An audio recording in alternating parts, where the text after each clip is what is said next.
Sveiki. Šiame video trumpai pasidalinsiu, kaip atrodo ateinantys metai, žiūrint palei Sabijo simbolius ir kitus astrologinius įvykius. Ir tuo pačiu noriu Jūs pasveikinti su naujaisiais metais ir palinkėti, kad būtų kupini meilės ir svajonių išsipildymo. O kaip atrodo pasižiūrėjus į žvaigždžių kalbą ateinantys metai. Kągi, visą laiką aš sudarau horoskopą tai 12 valandai, kai jau įžengiam į naujosius metus, ir tada žiūriu, koks momentas, nes kiekvienas įvykis turi pradinį momentą, kuris turi stiprios įtakos. Tai vat, šitas momentas ir kitas momentas, tai šį rytį jau ateinantį rytą 6:53 minutės bus mėnulio pilnatis, tai kuri mus tarsi pernešė iš 14 metų jaunaties gruodžio 22 dienos jau į 15 metų pilnatį. Ir paprastai yra ciklai gamtoje, kada jaunatį pasiėmant sėklas ir jos įsiskleidžia pilnatyje. Tai čia tarsi ir metų persineša. Matom, kas išsiskleidžia. Tarsi tokia simbolinė sklaida, kuri gali turėti įtakos ir kitiem metam. Taigi, ką simbolizuoja tie ciklai? Taigi,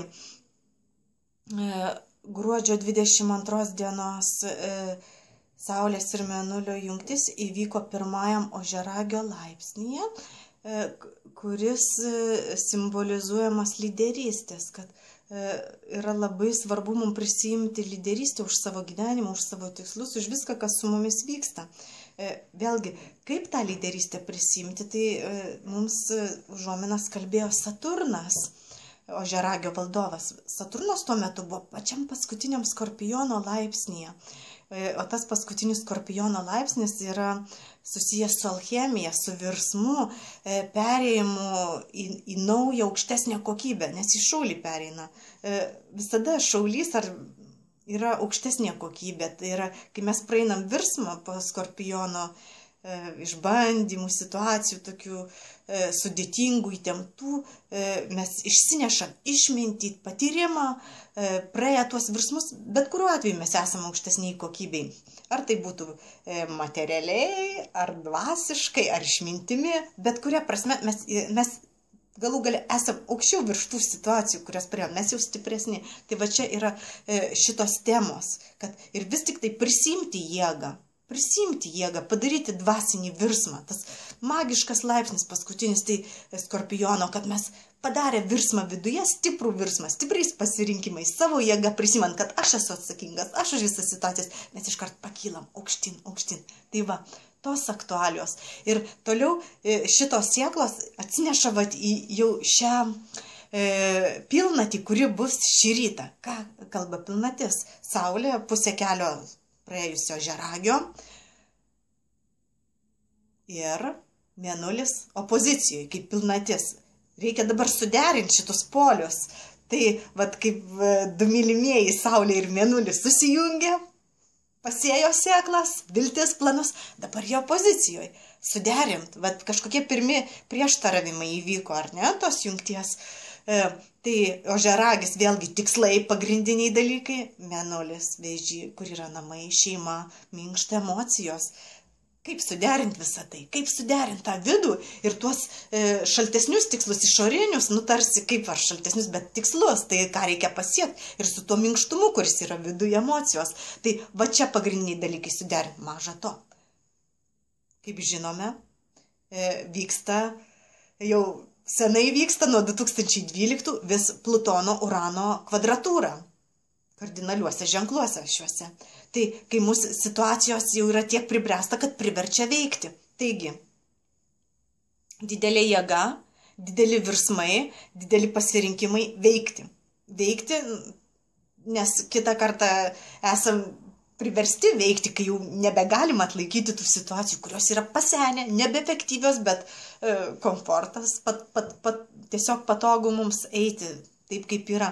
Tai va dabar yra karminiai mazgai kvadratūrose į Saulę, Mėnulį šitoj pilnatie. Atrodo, situacijos greičiausiai bus tokios, kad nenori, mes imsim žingsnių ir veiklos. Veikti, keisti situacijas.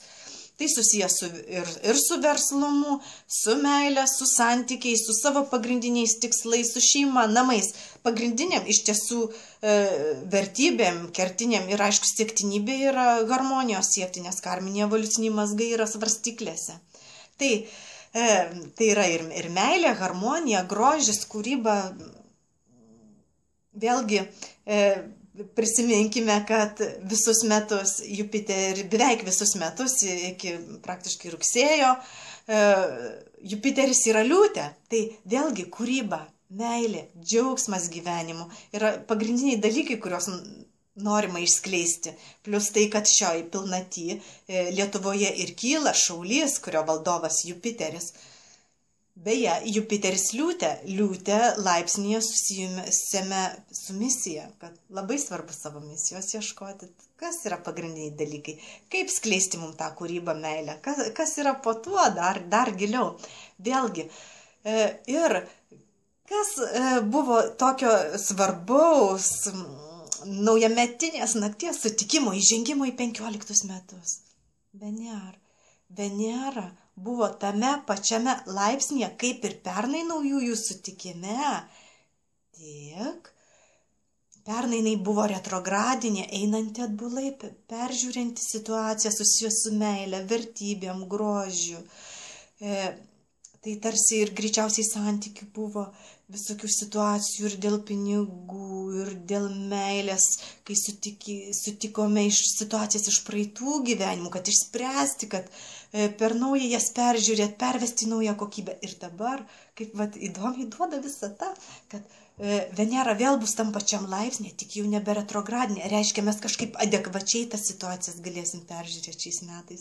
Tai kągi, linkiu nuostabiausių metų, kupinų meilės, kūrybos, džiaugsmo, išsiskleidimo, laisvės, to, ko kardinalus kryžius ir nori iš mūsų kardinaliuose ženkliuose, kad mes pagaliau išeitumėm į laisvę, į savo kūrybą, kad galėtumėm užsidirbti iš savo kūrybos, iš savo talentų, praeitumėm virsmą, nebebūtumėm tik varžteliai, kaip ožiaragiai, ten kažkokiose struktūrose, Plutonas, Saulė rodo, kad ten yra Saulė, tai reiškia, kad išskleistumėm ir savo kūrybą, kad būtumėm kažkas, kad būtumėm lyderiai, patys savo galų gale.